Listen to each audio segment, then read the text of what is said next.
Good morning, good morning. Welcome to Coffee Time with Coach John. I am your host, the one and only Coach Josh Smalls. Thank y'all for being here. It has been such an amazing ride thus far. Starting this walk, we started on IG, and here we are, streaming everywhere, and it's been great. It's been amazing. New York is in the house, as you can see. Don't get it twisted. You know what I'm saying? Whether my team wins or lose, this is my squad I'm representing. So if you got an issue with New York, I don't know what to tell you. It's all love, but at the same time, it is what it is. Represent your team, whatever your team is, even if it's hockey. And I don't know much about hockey except that it's ice and it's cold, and I don't want to be there. In fact, I went to an arena football game, and the arena football team was playing on the ice that the ice hockey game was going to be on later on. And when I tell you, it was freezing in there, bro. I couldn't take it. I'm not a cold. I don't like the cold. Give me the heat all day. Can't wait to move to Africa so I can stay where it's hot all day. People are like, oh, it's gonna be so hot. Oh, I'm gonna so love it. Give me the heat. I don't want to see no snow. I don't want no cold rain. I want the heat. You know, they say it's fun. They say heat make black people act up, but heat actually make black people get excited and they want to dance and be them natural selves. They're closer to the elements, and that's why they say that black people act up. It's really if to think about it, you got to wonder who made that statement, right? Because when the summertime comes, we want to party all the time and hang out. That's just what we do. And it's funny that people say that black people act up. I wonder who started that. One day I want to go through. I just want to get on and just talk about all the sayings that follow black people. Love chicken and all these things that they say we do. All of that stuff. Like I want to experience, ride that ride and see what that talk is all about. Because it's funny to hear people say things like that. You know what I mean? All we do is we love chicken and watermelon, and we act when it's get hot. When there's so many of us in the room, we act a certain way. All those things. It's funny to me to hear people say it, and but it's really not funny if you think about where it originated from. Playing the dozens. Playing the dozens, I found out later on. Emmanuel, what's good, brother? Playing the dozens stemmed from slavery. So they used to breed the slaves close relatives, mother and son, sister and brother, and the children would come out, you know, with disabilities, short arm or short leg, and they can't do much. Something was, good morning, Shirley. Something was not right within their genetic makeup because they bred them too close, right? And they used to sell them by the dozen. And I was told that that's where playing dozens came from. They used to take 12 of them by the dozen and sell them at, 12 of them at a time and sell them to other slave owners. And when I heard that, man, that broke my heart. Just imagine that, man. So I think one day I want to go through some of those things and talk about where these terms came from, how they were made up, and who, who gave the okay, right? Who gave the go for that stuff? Crazy. It's crazy to think about a lot of things that were attached to our person, attached to our names, attached to our culture, right? Because they always want to tell us so much about who we are without telling us who we are. And I thought that was that would be something interesting to walk through. I don't like a lot of the stereotypes that they've given us, that they've branded on us and made us to know and pretend that this is who you are, and it's not. Black folks are the roots to everything in this country. Absolutely, Mike. As a matter of fact, I want to take a moment and just send some positive vibes to our brothers and sisters in Nigeria. I haven't watched the news, and I'm almost don't want to watch the news to see what's happening. There's a lot going on. There's a lot of people saying a lot of things, but there are actually people being killed over there right now. I've heard stories that it's a system that's in place, and they're protecting some folks. And whatever rule is in position. And I don't have all the details, so I don't want to say something that's false. But I watched Michael Blackston's live and it had one of the brothers from Nigeria on there, and it's just a hurtful thing.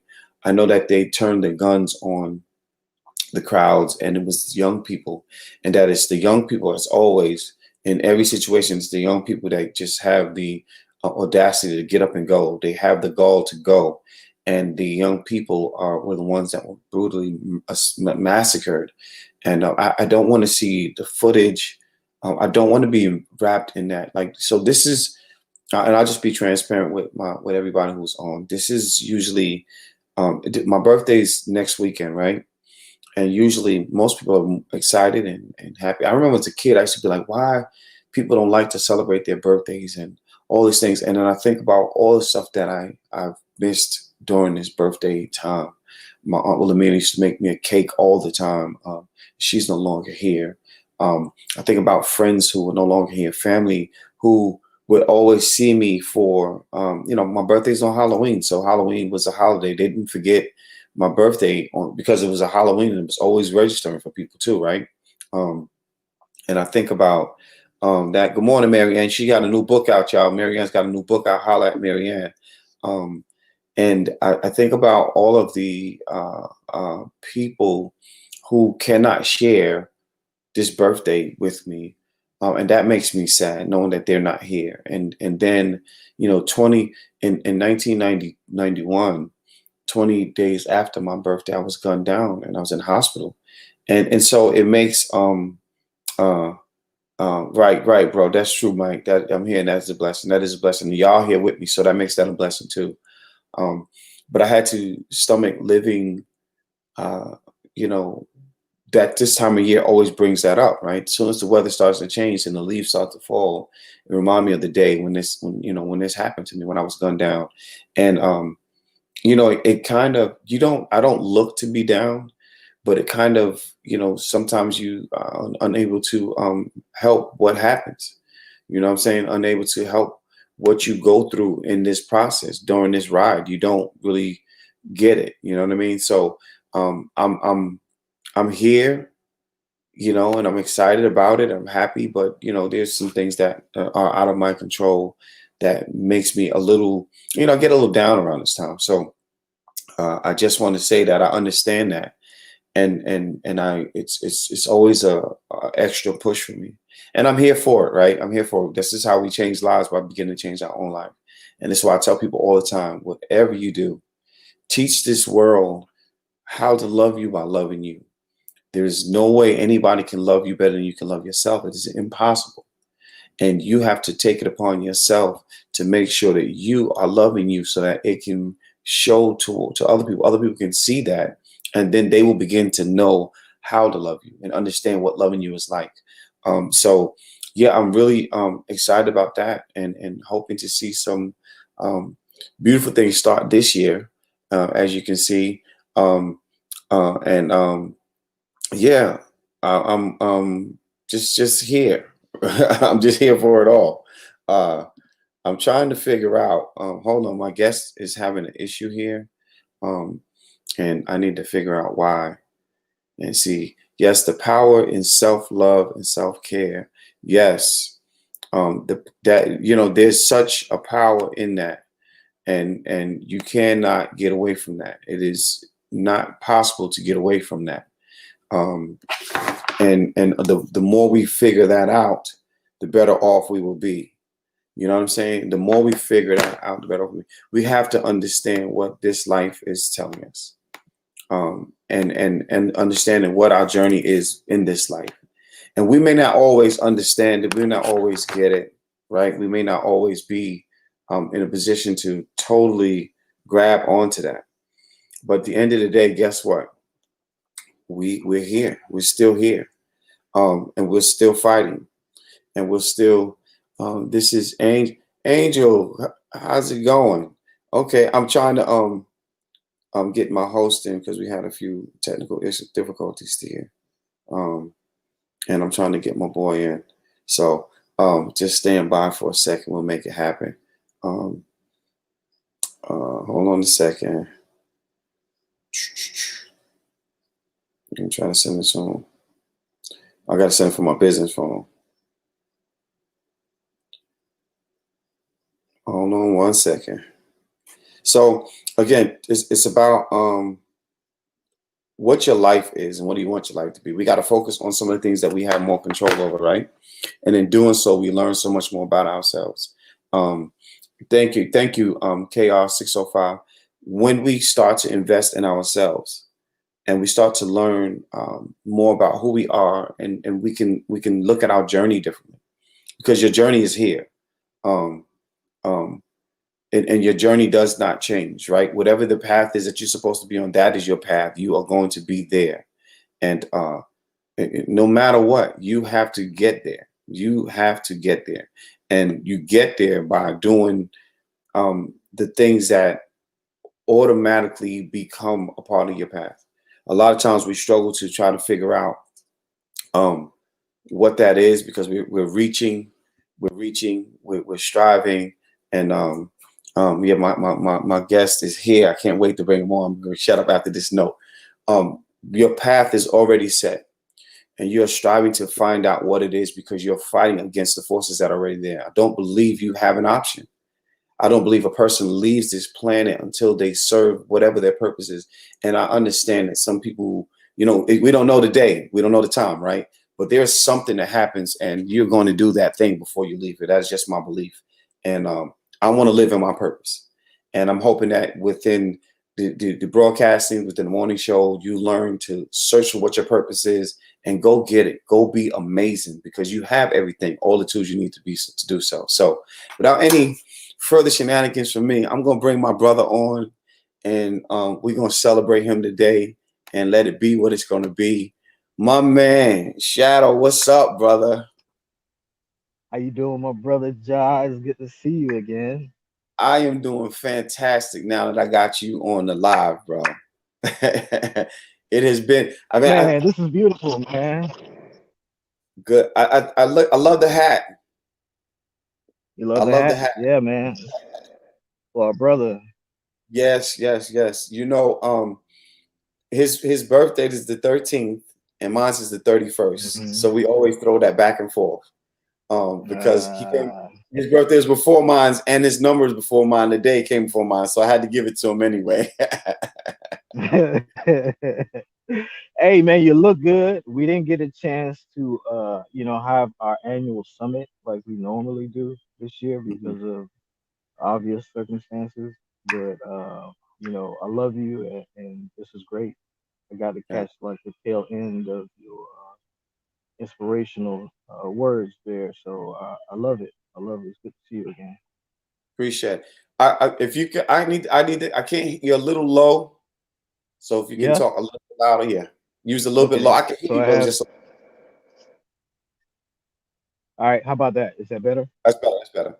So before we even get started, let me give you this time to introduce the people to who you are. Let them know who you are, where you're from, what you do, anything you want to say, so they can further understand who you are and what you mean to us out here. So just tell them who you are, and then we'll just jump on in and have a good time. I got my coffee ready.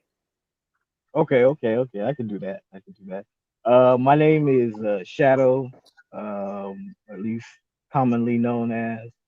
My real name is Akeem Sawyer. I'm originally uh, Nigerian American. My dad's Nigerian. My mom's American. I grew up in Nigeria, went to high school, and graduated and moved to the United States.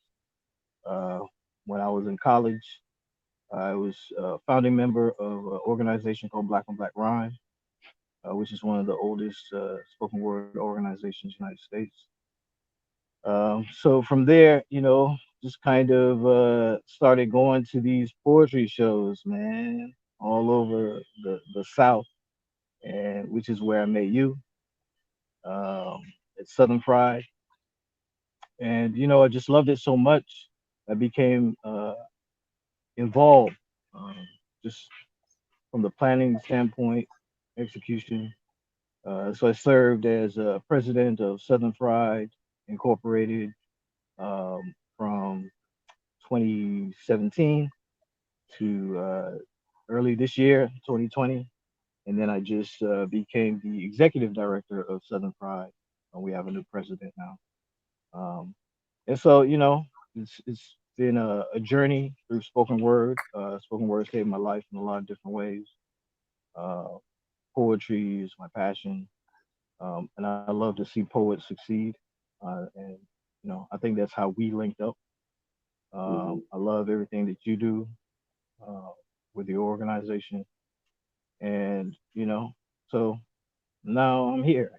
I by day I work as a IT tech, um, but my passion is spoken word and you know hanging out with artists. I love it. Yeah. So I know that's kind of brief, but you can ask me questions if you want to get into It's all detail. good, brother.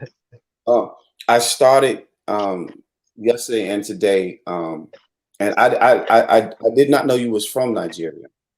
So I definitely started, and I told everybody we should make sure we sending our prayers and our blessings to our family over there. There is a lot going on, and I know it's probably really emotional for you knowing that you have family and stuff over there. So um, I definitely want to make sure we show some respect for our brothers and sisters over there, our family that's fighting over there, because I don't want to watch the news, bro. You know what I mean? I don't want to Yeah, watch man, the it's news, and tough. I'm sure it's rough for you right now. So yeah, in light of that, I don't want to bring your spirits down.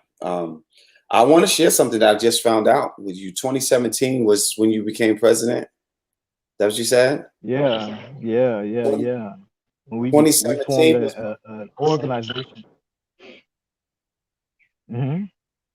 2017 was my first year as slam coach by myself without BlackBerry. Of respect to Mike Slam. Really, really, that was Louisville, Kentucky. Yeah, I had Yeah, Lance on yesterday, and that's what we're talking about, man. I missed, but I got sick. I don't know if you remember, but I caught a cold in Louisville. yeah, I remember that.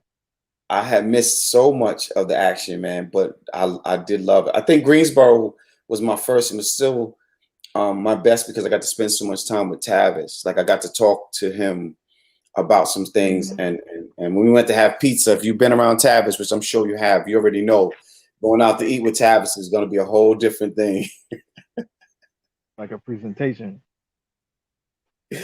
Yeah. Yeah, So I don't make a lot of questions because I try to keep just general questions because this show is about you. It's not about me.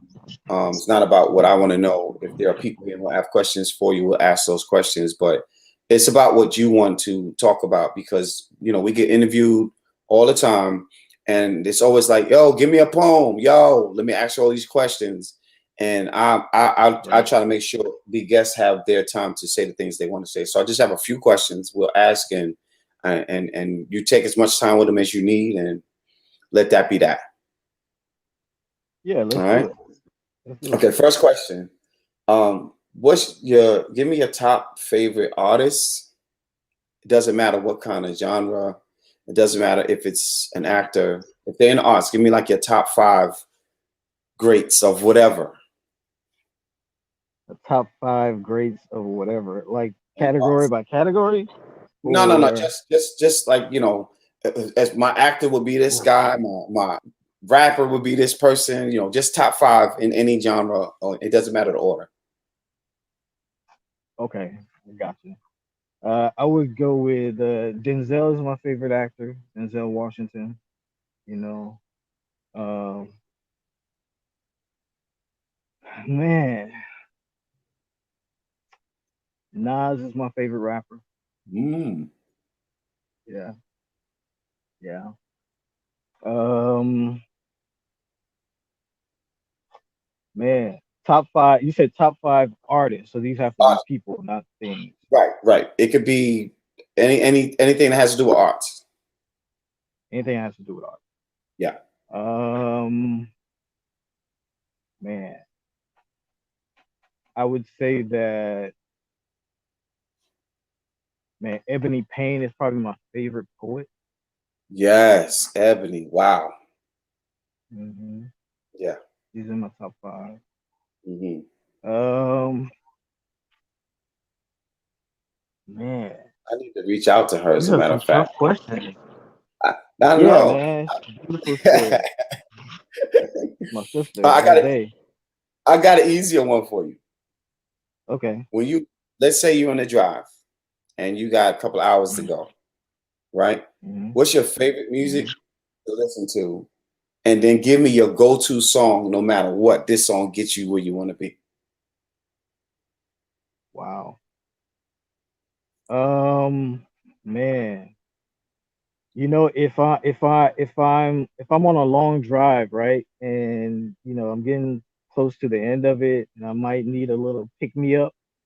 Something Mm-hmm. I really love to hear is "Confrontation" by Damien Jr. Gong Marley. Yeah. Yeah. Is uplifting. It has a beat to it. It has a message. It has I forget his name in the beginning. It's kind of like Yeah. a chant too. Mm-hmm. Uh, so yeah, I love that song a lot, and that's probably like my go-to. That's probably a Gotcha. go-to album too. Okay. He won a Grammy for that album. Mm-hmm. That song came off of the same one with Welcome to Jamrock. The whole album. Mm-hmm. Yeah. So yeah, if I'm riding, I love to listen to some Marley, anything Marley, Yeah. especially like the younger generation. Um, I really love the album Nas and Junior Gong did. Mm-hmm. Um, that's always a classic. I think it's called Distant Relative. Yeah. Yeah. Um, so that's kind of like my vibe. I love a lot of we're talking about Nigerians, so a lot of Afrobeat, a Mm-hmm. lot of Wizkid, a lot of Burna Boy, a lot of Adekunle Gold. These might be people that we're not necessarily you know know about, or Mm-hmm. they're getting to be big time. I think Yeah. at this point, this kid is just in a video with Beyonce on that last project that she did. Uh, so those are probably, as far as like music, my go-to. I love a lot of R&B. I'm kind of like an R&B dude. I'm a '90s kind of guy. Right. You Right. know, so the '90s are like my golden age of music, hip hop, that whole era with Talib Kweli, Mos Def, Jill Scott, Erica, Yeah. Common, D'Angelo, Maxwell. You Mm. can go down the line and just keep going. That whole era is just that's probably like my pocket. Absolutely. Um, but yeah, man, I love just good artistry in general. Yeah. I think the '90s had to be the most, as far as music in a whole, the most well-rounded because we had so much of everything in the '90s, and it was Yeah, quality stuff. Like, I mean, yeah. of course, hip hop was really, really flying, but we had like, oh my gosh, the '90s was like the '90s will never be forgotten as far as music, right? Because we had No, everything, R&B, house, reggae, dancehall was kicking really good. So y'all yeah. don't know, There was a lot of crossover. right? There was a lot of collabs that really sent music to another level. That was probably the first. That's when hip hop actually invaded every genre, right?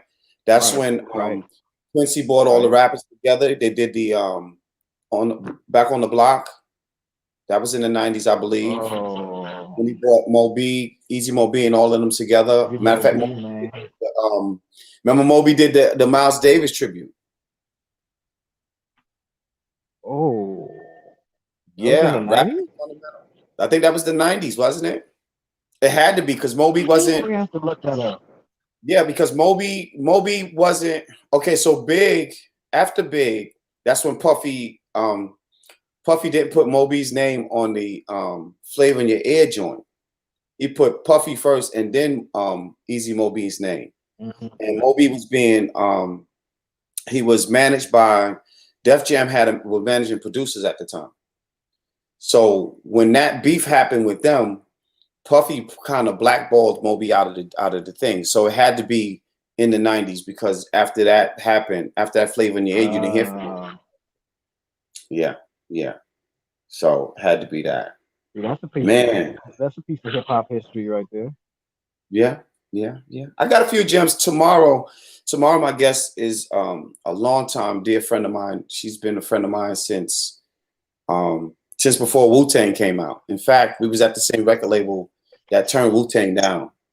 So we're gonna do a lot of hip hop history tomorrow. Yeah, Mm, a lot tomorrow. So yeah. Um, Next question: family time. What does yeah, the perfect family time feel like for you? Because I know that you are a family man. I know that, right? Anybody who has for ever sure, seen you, for sure. they know that. So the perfect family time, what does that look like for Shadow?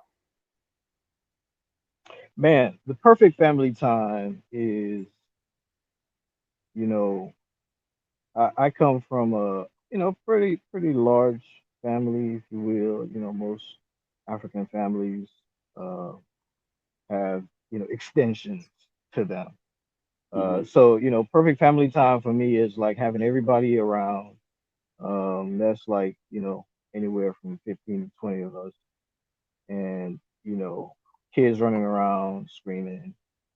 And, I got the grill going and my flip flops and my hat.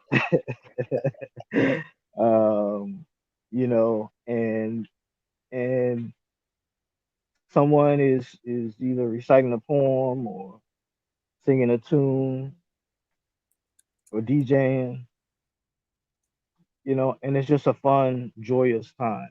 You know, uh, Hmm. my family has been through a lot, just over the years, and so we really cherish that time. It's really hard to do now uh, with COVID-19.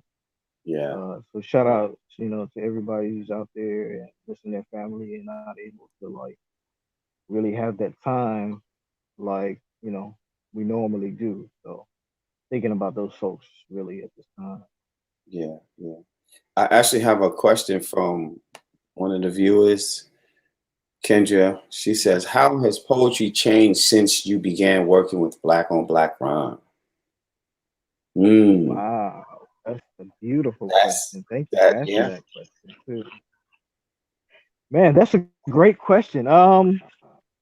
Well, I think that back when we started poetry, open mics and slams, we're talking for me, this is like 98, 99, Oh, I can't hear you. 2020. Can you hear me? We lost you. Can you Okay, we hear hear you me? now. Yeah, yeah, Can you hear me? yes. Okay. So I said, yeah. So working back then, we talking 98, 99, coming into the 2000s, um, hosting open mics and slams in different parts of the city.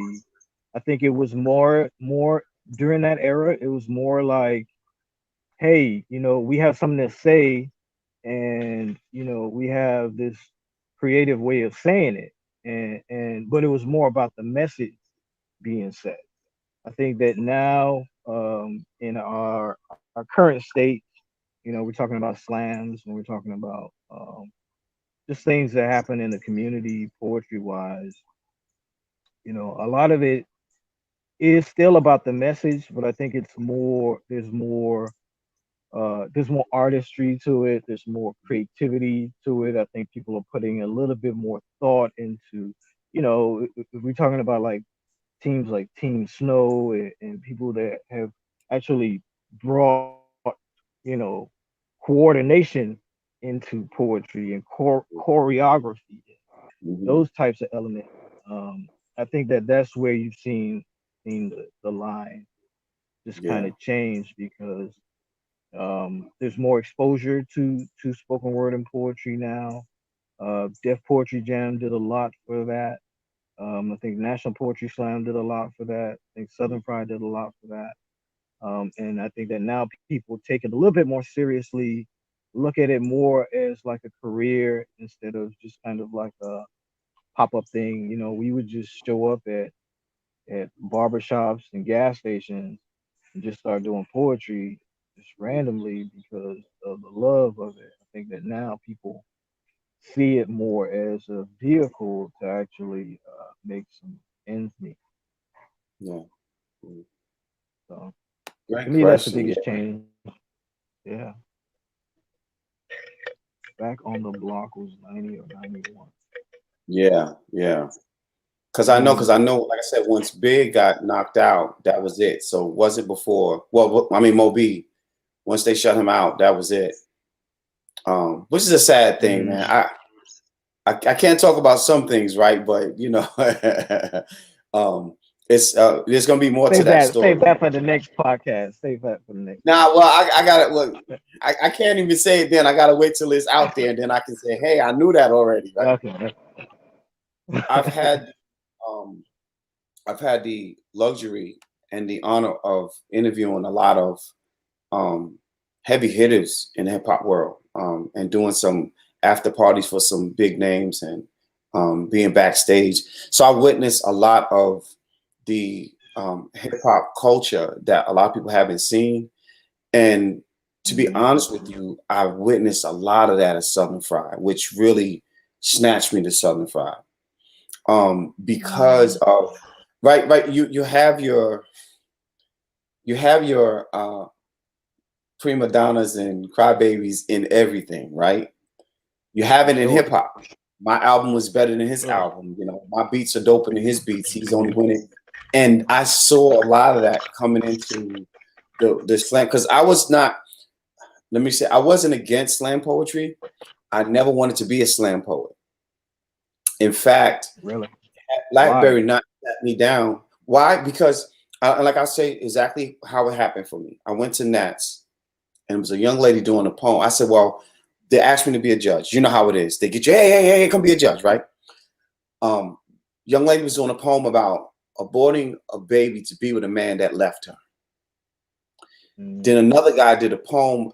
It was a funny poem about I forgot, it was about breaking up with a girlfriend or dating, why he only dates fat girls, right? And Mm. in that moment, I was like, how do you juggle the score? And that's when it hit me. I said, it's not about, it's how the poem affected you. So that kind Yeah. of gave me my first, okay, cool. It's not what I thought it was. And then Blackberry was like, yo, let me holler at you. And she said, I like what you're doing. And I think you can take my baby to where I'd like to see it grow. And I'm hoping that I'm doing at least a fraction of what she saw and had in mind. I'm hoping that I'm doing good by the name and that it's standing out. But that's where I was at, and I wasn't against it. I just didn't want to be that. And then, like you know how it Mm. is. I had to deal with having an open mic. I had to deal with certain attitudes that I was like, nah, that's what it's going to do for me. I don't want it. If that's what it's going to make me, then I don't want that. Yeah. So yeah, Yeah, yeah. yeah, It's sometimes it's tough when you have to put your craft and your artistry, in front of a crowd for them to critique it. It's one thing to just go to an open mic, spit your poem, and then mhm, get off there and run off into the darkness. But when you have to actually sit up there and take someone who they just pulled off the street, to give you a score from 0 to 10 about something that's probably really, really personal, mhm, it can be a challenge, But I yeah, think that that's where you see a lot of really genius come out in people, yeah, and artists and poets, and in just the overall exchange between the community and the artist, the poet. yeah. I heard D Dove do a poem about spiders, and Mm. he turned it, the switch in that was black men in public, and I thought it was genius. Like the idea, the concept, first of all, because everybody's scared of spiders, right? Oh, it's a spider. Oh, it's a Right. spider. And he I think he made reference of people hitting the locks on the car doors, like it was one of the concept was dope. I loved it. And when he got a 89 going, I mean, we know that's how the game goes. Hmm. But I was like, Hmm. wow. Yeah. It was poems Yeah. like that, poems like Rudy, um, talking about, they took the old guns and melted them down, and I think it was in Mexico, and made artwork and stuff out of it. When I mean, poems like that make you really want to Right. dive into writing. Like, you don't have to be a poet to appreciate that kind of Right. writing. Right. Right. We got another It's question. inspiring. Yeah, yeah. Yeah. Have you ever heard that poetry for us was not just our life story, but it was secrets untold or codes for our culture, for our next movement only we could understand? Mm, Wow. Yes. Really thoughtful. Yes. yeah. So, Beverly, I don't know that I've heard that, but I could. Well, let's look at this. Let's look at, even as far as capoeira. Capoeira was a dance that they did, was Right. actually a way of fighting, so that the slave masters didn't know that they were actually training to fight, and it happened to be something Right. that's African, right? Just happened to be started in Brazil, so I could totally believe Mhm. that. Yeah. I mean, it's the oral tradition, right? It's still the same kind of thing. When you sit around the fireplace, millions and millions of years ago, um, and told stories about, how to live and Hmm. what you need to do next, and what things to avoid. And these were all told in story form, but they really were lessons. Right. And so I think it's the same. It has carried on. I Hmm. think that a lot of poems, when you hear them, they may unlock something within you that allows you to move forward in a different way. So it may not be the literal translation, Hmm. but it might just be something in that poem, just a piece, just a nugget that, yeah, Uh-oh. that's what I need to do next. Pass along. You froze up again just a You hear little me? bit. Okay. Are you? Yeah, I saw the. Yeah, Yeah, I can you can hear hear me? you. I can hear you. Yeah. You can still hear me? All right. I think Yeah, yeah. So yeah. this is a parts of the grave.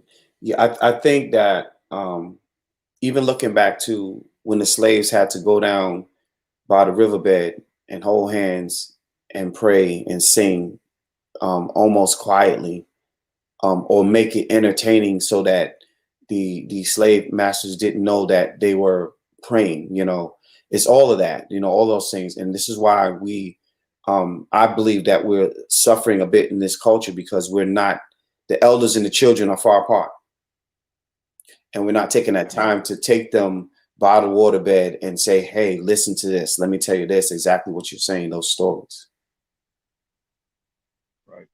Yeah, yeah. Yeah, I mean it's also by design that it is that way, and I think that we need to also take that into account, Absolutely. uh, because it's not like it's something we just automatically stopped doing.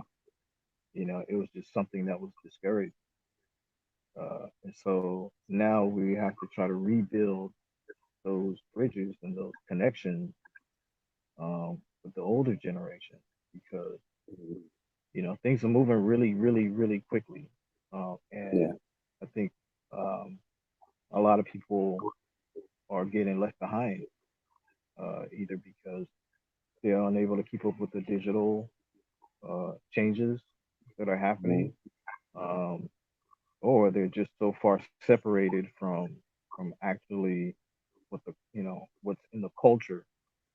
You know, like Yeah. I'm sure you had the experience of your uncles or your dad, or whoever your OGs were at the upper generation, saying, that music or that stuff you're doing is like, you shouldn't be doing that, and then we're just like, whatever. I think we're starting to move into that role now, where we're in a place where we're looking back on a generation that's coming up, and like, man, Yeah. some of this stuff is just like out there, but this is their way of communicating, Mhm. you know. And going back to the Nigeria thing, it's really about the youth, right? They're the ones that are pushing the movement forward, and they will always be the ones pushing the movement forward. But if like the older generation, the OGs are like, no, no, no, no, then you can't make that connection. But we all know something has to change. We all Yeah. know something needs to be different. And if there are people out there on the front lines who are willing to, you know, put their life on the line, then we have to also listen to them. It's not just about, you know, looking down and saying, ah, you shouldn't be doing that. You should also be saying, hey, what is it about what they're doing that Yeah. is really effective because it's having an impact globally, Yeah. Yeah. you know? I again, I try to. I think when I went to school, I think world religion, studying world religion, actually took me to that next plateau, if you would. I grew up in the Nation of Islam, so we learned very strict. Our learning was very different from a lot of people.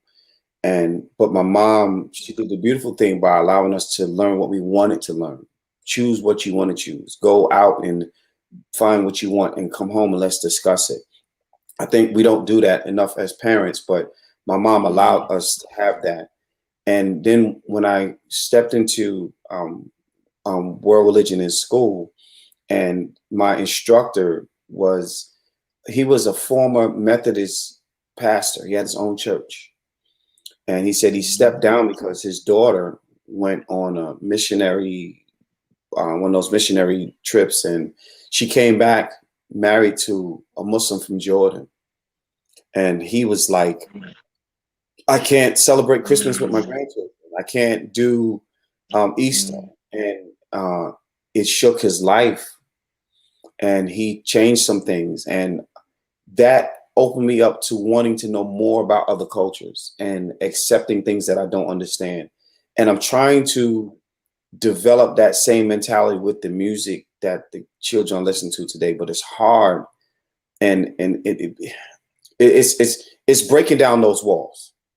And I have to do Yeah, workshops with them and teach them about jazz. And they're like, I don't want to hear anything that's make me think or make me feel. And I don't know how to make that connection until I put a Miles on and I freestyle to a Miles Davis, or I freestyle to Coltrane, or I'm finding some Count Basie and I'm like, okay, let's listen to this.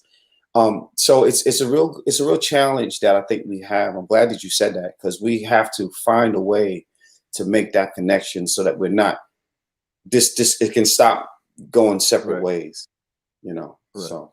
And at the end of the day, we're trying to achieve the same thing, right? And Mhm. so I think that our methodology, you know, while it's based on experience and it's tried and true, and we may feel like, hey, we know better about certain things, Mhm. they still have an experience that is totally unique to them. Yeah. And a lot of them have figured out how to monetize it, how to, you know, get 1 million followers, how Yeah. to, incite change and inspire people to do things. So it's like, okay, well, they figured out how to use the tools. You know, we might not approve of how they're using the tools, but they figured out how to use the tools. So how then can we, like, bring them into the experience and say, hey, while you're doing this thing on TikTok, you could also be making a statement and, Yeah. reaching people with this type of a message. Um, Yeah.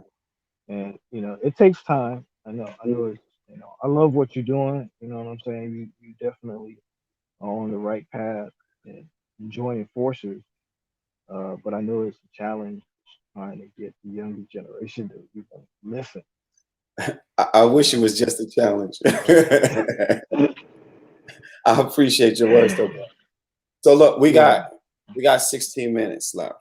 I want to turn the floor over to you and let you talk about anything that you want, anything you might have coming up, anything projects you may be working on that you want to share with the people, any celebrations, just anything about you that you feel free that you want to share, you want people to know, and just let you do your thing. You know how it is. Like I say, we don't get to say what we want to say a lot of times, and I definitely want to give you that Yeah. time to do that. And any takeaways or whatever you want to leave the people with, it is yours as of now. Man, thank you so much, Ja. I really appreciate the opportunity. Just be here, be on your show. I think it's a beautiful thing that you're doing. Me personally, I am starting on a new venture, essentially as the executive director of Southern Fried Poetry Incorporated.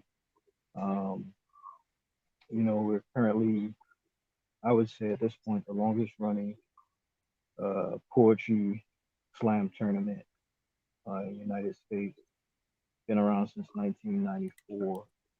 Um, and, like I was saying back in 2016, 2017, we actually incorporated as a nonprofit for the 501c3 status. So, we've been spending a lot of time in the lab just trying to, bake a cake for the community in terms of creating a platform for poets and artists to be able to, not only compete, but at some point earn a living by being an artist, releasing their original content, uh, giving them a safe space to create. And so, my job now is to uh, continue to improve on the organization as a whole, trying to bring more awareness to what we're doing. We started off as a slam tournament, but we have since branched off into other areas, Mhm. workshops, health and wellness, just trying to become a little bit more in tune with the needs of our community.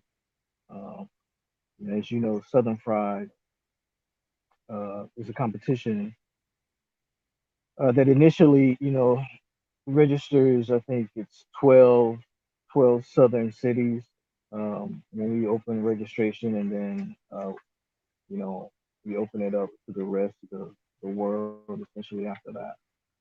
But I think that, that focus being in the South uh, has really allowed us to see, what kind of artistry is out there, you know what I'm saying? And there's some really, really amazing poets, really, really dope people. And right now, because of the pandemic, I think a lot of those folks are struggling. And I think there's a lot of gap in our industry as far as spoken word goes.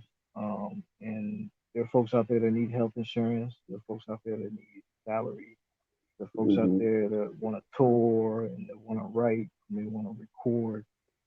So it's always been my dream to be able to provide a way for poets specifically, Southern poets more specifically, Mhm. um, a an arena to do that. So that's really what I'm focused on right now. Um, Mhm. we have a new board for Southern Fried that was just recently elected. Back in August, we had our first virtual uh, poetry festival, which was a three Mhm. day online, not a Zoom call, Right. but a real live virtual where you create your avatar and you walk around in the world and you can perform. And it was really dope. We really like went out on a limb to try to do something different, and it worked out beautifully. So we're looking into doing more of those types of things. So just would let people know, if they're interested, they can visit Southern Fried Poetry slam.com or soulfriedpoetry.com to learn a little bit more. But things are coming, things are changing on the other side in terms of what we'll be able to provide for poets moving forward. I think that, you know, this year was a wake up call for a lot of us. We did not, for the first time, it seemed like we would not have a poetry slam festival at all. Um, we were able to do the virtual, so that means that in 28 years, we've never canceled the Southern Fried Poetry Slam. But obviously, the future is very, nobody knows what's going to happen with the pandemic. It seems like it's slowing down. Who do you trust these days? You know, so as far as having another festival poetry slam, we have to start thinking outside of the box and thinking about different ways we can reach our community, um, that may not involve face-to-face contact. You know, Mm. and so that's part of my job as the executive director of Southern Pride, is to try to figure out ways that we can continue to support our community in the midst of some of these challenges. So yeah, I appreciate the opportunity. If people are interested, you can definitely check us out online. I look forward to seeing you again, bro. I don't know when that will be. We still have to have our summit, regardless of what happened. Um, Yeah, but yeah, man, that's really what I'm working on. yeah. Well, Shadow, like I said, it's always an honor to even be in your presence, bro. Like, the level of respect has always been there. Me and Wits always talk about you from day one. When I Hey, when I Wiz, Wiz. he in there somewhere. I think he's on the IG live. Wits is a busy man these days, Shout so out, he be in and out. shout out, Um, shout out. I've learned a lot through slam poetry, which is to say that Southern Fried, the the environment of Southern Fried, in the physical and even when we're not in the Southern Fried moments, right? It has taught me a lot. The whole physical concept of a poetry festival never even entered my mind until Southern Fried, and I've met some amazing folks there. Um, I can't even begin to think. Like when I first left 2016, when I left from Greensboro to drive home, I didn't play music. I mean, it's only an hour and change, but I didn't even turn my radio on. I was still Yeah, stuck there's so many in, thoughts. yeah, it's like, man, I don't want to hear nothing. And it's funny because Blackberry was like, yeah, y'all gonna have y'all withdrawals since this is y'all first year. In fact, Lady It's V, a real thing. Lady V, snippets, and oh my gosh, Lovely, had not ever performed the Southern Fried before. I think they have been Mm, before, but they have never really been into slam like that until that year. Then the mm. following year, Riot, Shane, she came on because of me as well. That was her first year. She was another one that was Shout like, out to no, hell no, Shane. I'm not never slamming. No, Shout I out to ain't Lady playing V. that. When we came back from Louisville Wow. that first time, um, they were such, I mean, they was just in another space, all of them. I want to say this on camera. I am very proud of the work they've put in. Um, since then, I've watched them grow. But I got to give a special shout out to my brother Wits, because Wits and he gonna kick me in the head for this.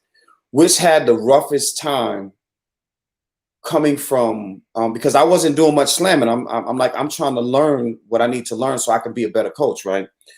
Which had a Mm. time with people telling him, okay, we need to make this a slam poem. And to watch him come from that to what he's doing now, bruh, I am It's so proud big, of him. man. Like, man. It's big. And I'm It like, really bro, is you don't even big. understand. Life changing. Um, but that team, we had my first team that I had in 2017, Lady V, Witch, Shane, and Kia Flow. And I think Kia we had a Flow. penalty Shout that out to kicked Kia us. Flow. Yeah, yeah. I learned more than that year than I've learned any year, right? And that was the beginning of the beginning for me. I really sat back and started really looking at some things. I started studying some things, watching some things. And then before you know it, my writing style had changed. My first book was here. My second book, it changed to something else. By the time my third book came out, I was in another place. And I like to Mm. attribute a lot of that to the Southern Fried family, the involvement I had with people that I met there. Away from them being Mm. poets, these were people, these were human beings. And what I've met from them, and to watch them enjoy what I've been able to do and create and bring them as a part of it. I featured a lot of poets. So that had been a great thing, man. So I can't even imagine how it's been for you for all the years, bro. It's been beautiful. I was just thinking about that, man. You inspired a thought in me in that, in the about 14, 15 years I've been going to Southern Fried. It really has been a joy to bring people along each one of those years and Yeah. see how their whole being, their whole aura was transformed just from, maybe they went one time or maybe they went, like my wife, we met and I was like, hey, this is a part of what's gonna happen, and you either gonna have to be a part of it or not. So we went to the first one, and she's been going back with me ever since. I don't think Mm. she's probably only missed one Right. since we've been together. So Wow. yeah, man, it really is a blessing to see the impact that spoken word has on people's lives, Mm. and just their whole being. You know what I'm saying? It changed me. It made me who I am today. That's how I feel strongly about Yeah. that. And so I know that there are other people who feel the same way, and you can see it in their demeanor. Yeah. It's there's a magic in writing. My email address is Yeah. words are magic. And when I created that email address years ago, I never really paid attention to the weight in that. When I give that email on paperwork to anybody, they ask me, are you a writer? And it makes sense. And I say divine intervention. People say, the universe made it right. Whatever it is, it happened in me creating just that. And this was before I really got into doing poetry full time. This was before I was disabled out of work, and I had no idea that this is where I would be. I had no idea I'd be here talking to Shadow online about poetry and people living a life as a full time poet. So it has been an amazing ride, brother. An amazing ride, man. Amazing ride. Yeah, man, you're one of the icons, one of the, I tell you all the time, you're my favorite slam master. I don't mind saying that. I'm biased, so for sure. You know what I'm saying? Like how you carry the art form and your dedication to it and your seriousness about it, are all qualities that I admire, and it helps to push the culture forward. So I appreciate you for that. Man, I appreciate it. From your words to God's ears, man, I appreciate it. Which Yeah. Shadow was just looking for you, bro. He just said, Shadow, love you. Yeah. He said he love you Peace watching it on out. Facebook. Peace King. Peace King. We Yeah. need our summit too. With Listen, we got to make it happen. We got 3 minutes left. yeah. Any takeaways, anything Yeah. you want to say to people out there that are listening, may not have known you, anything you want to say, feel free to say that, and then we'll end it off.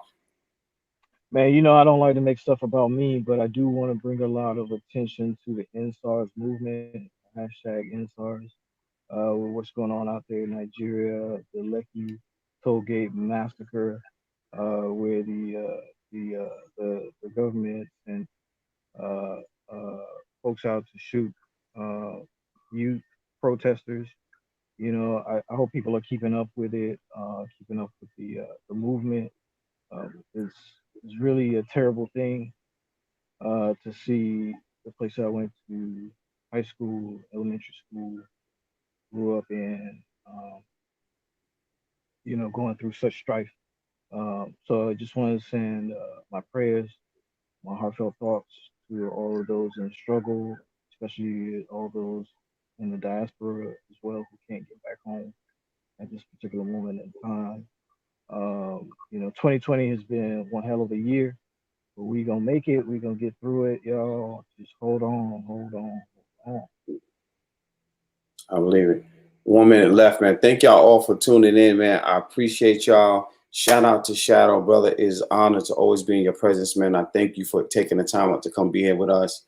For everybody For that's sure, tuning bro. in, we're gonna go on for Instagram Live right after this, and I'm gonna answer all your questions. We'll talk about it. We'll talk about anything y'all learned or want to learn, and we'll go from there. So, as always, find a way to love yourself today and teach this world how to love you. That is the only way you are going to be loved the way you need and deserve to be. You are worthy of it. So get out there and be amazing. You were born with the gift of life, and that means you already have what you need to be amazing. So y'all strive to be the best person you are today. At least be better today than you was yesterday. And we'll see y'all tomorrow, same time, same channel. Peace and love. For you.